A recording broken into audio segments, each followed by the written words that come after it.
Women's 200. It's not a FloTrack podcast without some Sha'Carri Richardson talk. So Sha'Carri officially not ending her season. She's back on the track, this time in a 200. We saw that she opted to kind of forego the 100 the rest of the year because she could have ran another 100 to try to qualify for the Diamond League 100 final, but she didn't. But she's in this 200, and she's going to be going up against a good field, right? You got Sha'Carri Jackson in there, Dina Smith, Christine Mboma.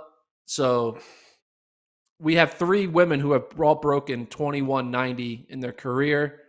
She's run 22 flat. I'm excited to see how this plays out. First of all, all right, let's set the line at the place at 2.5. Mm-hmm. Do you think she finishes top 2 or outside the top 2? I think she finishes 3rd. So I'll take the over on that. This is a good field. Ordinarily, you'd say, oh, she's not running the race with Fraser Price and Thompson Harrah. She's going to have an easy go of it. No. Mboma's really good. Silver medalist, as you mentioned. Sub 21.9 this year. Then you have Sha'Carri Jackson, who her 200 performance. Do you remember what happened in the Olympics in 200?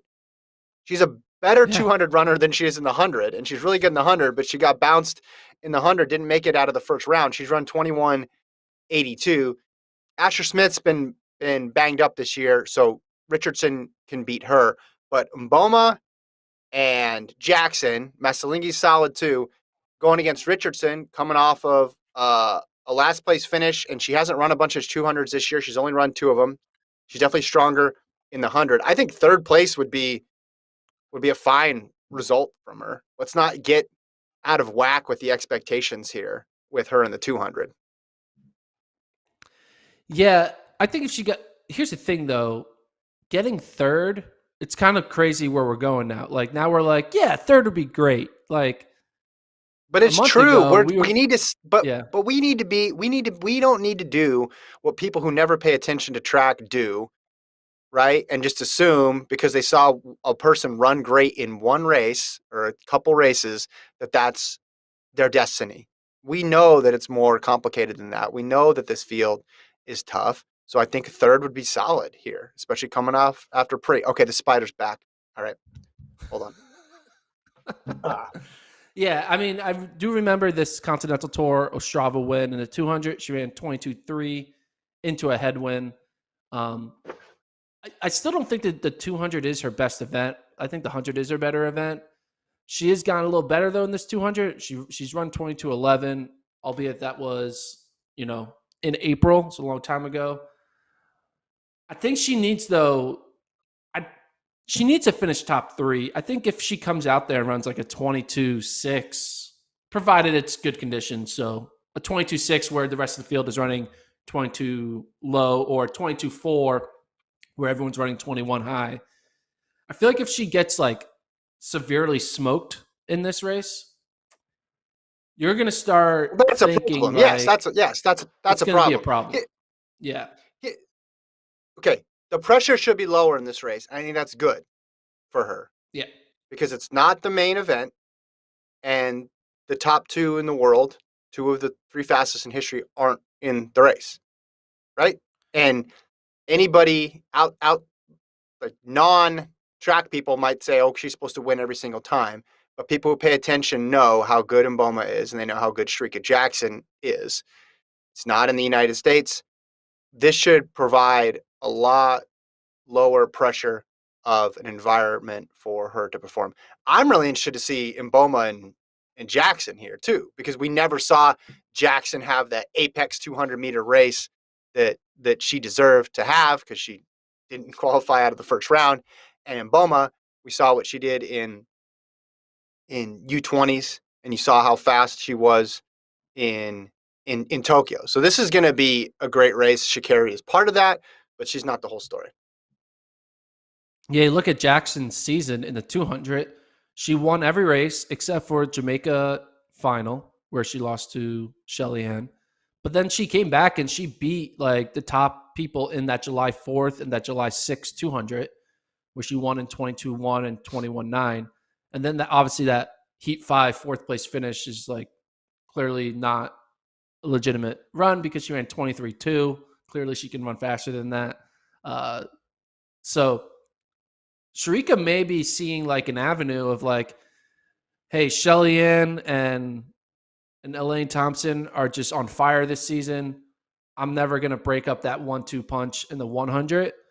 But in the 200, I do have an opportunity to maybe do something special and potentially win the Diamond League. So she probably looks at the 200 as still like, I haven't been proven yet that I can't be the best, because we know in the Olympics she kind of wasn't in that final. So she probably thinks, if I was in that final against Elaine Thompson, maybe I'm the one beating Elaine Thompson. I don't know if I want to say that right now, but her resume shows that she was improving dramatically in the 200, and it makes sense. She is a 400-meter runner.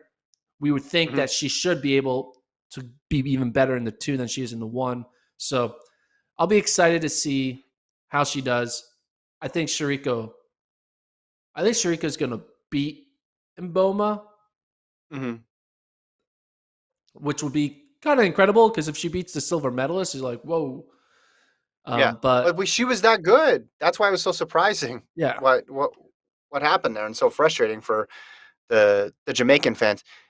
I also like that women's sprinting right now is deep enough to where you can just basically have 2 separate groups, not even overlap in the 100 and 200, and get great races in both. Yeah. It would be even better if you had Thompson, Hurrah, and Fraser Price, but they can go at it in the 100, and then you still have this really compelling 200 right now because of how good the sprinting is right now on the women's side of it. So it's going to be a fun race. I give credit to Richardson for going back out there and racing.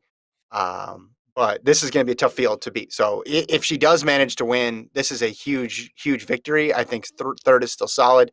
I'm with you, Jackson and Mboma. I think I would probably go Mboma and then Jackson ahead of Richardson is my pick. But this will be a fun one again, because we did not get to see Shericka Jackson in full flight in Tokyo, because that was the same, right? That was the same meet where she runs 10:76. She was capable of something special in the 200, but we never saw it. How do we think Sha'Carri's gonna react to her finish? Whether obviously she wins, we know how she's gonna react. If she gets like, let's just, I don't think she's gonna win. So how do you think she's gonna react to like another loss? Assuming she gets third or fourth or even second. Didn't you just say last week that you're just not able to predict what she's going to do? Yeah. And now you're asking me to predict what she's going to do? I don't know. I have no idea. I have no idea what's going to happen. Do you think she'll be as like lean in and as strong as she was from the 100 at Paris? No, because I think there's going to be less attention. It's a 200. It doesn't have the other 2 big names in it. It's not in the It's not in the United States. It's the magnitude of pressure is so much smaller. They're not going to have a preview about the Brussels 200. See, this is a good tweet. I like this. Only way from ninth is up. I love it. They're not going to interview and do a piece on Good Morning America about the Brussels 200 on Friday. I mean, if they are going to do that, you and I need to get our resumes in right now to some major networks, because if major networks are doubling down not just on one random Prefontaine Classic race, but they're like investing in every single Diamond League, you and I need to make some phone calls. I don't think they are. I think that one was unique because it was the first race back. It was against Fraser Price and Thompson Hurrah. It was 100, and it was in the United States. And none of those things are the case with this race. So I think the pressure is a lot lower. Not going to be as overwrought. Yeah, I think she's not gonna have any interviews, right? Because I've seen some of these Diamond League mix zones. A lot of them are pretty sparse. So, like NBC's not she's gonna have like they cover it remotely. So she might show up at the pre-race press conference and and say something, but it's just nothing is going to compare to that pre-race. There's only one. This is probably the only time in history where anybody is going to have a race like that, where you had this ascendant star gets a 6-week suspension, misses the biggest meet. In the meantime, someone puts out an all-time mark, and then they come back, and the other athlete is waiting for them, who many people thought could have contended with her. It's just like a scenario that you can't replicate again. Yeah, Maybe agreed. ever. Maybe ever. So you're going with you're going with a third place finish? Yeah, I'm gonna go Mboma, Jackson, and then I'm gonna go Richardson. Those are my 3. I'm going with the fourth place finish.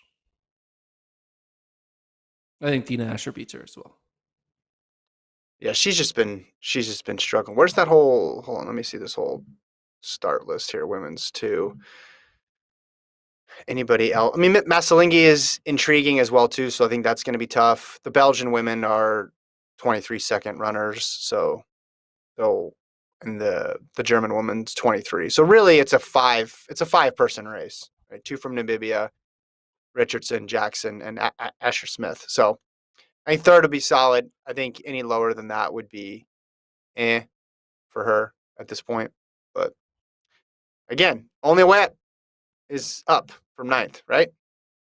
Unless you're in a field of 10, like in a 1500, then you can go unless back down. unless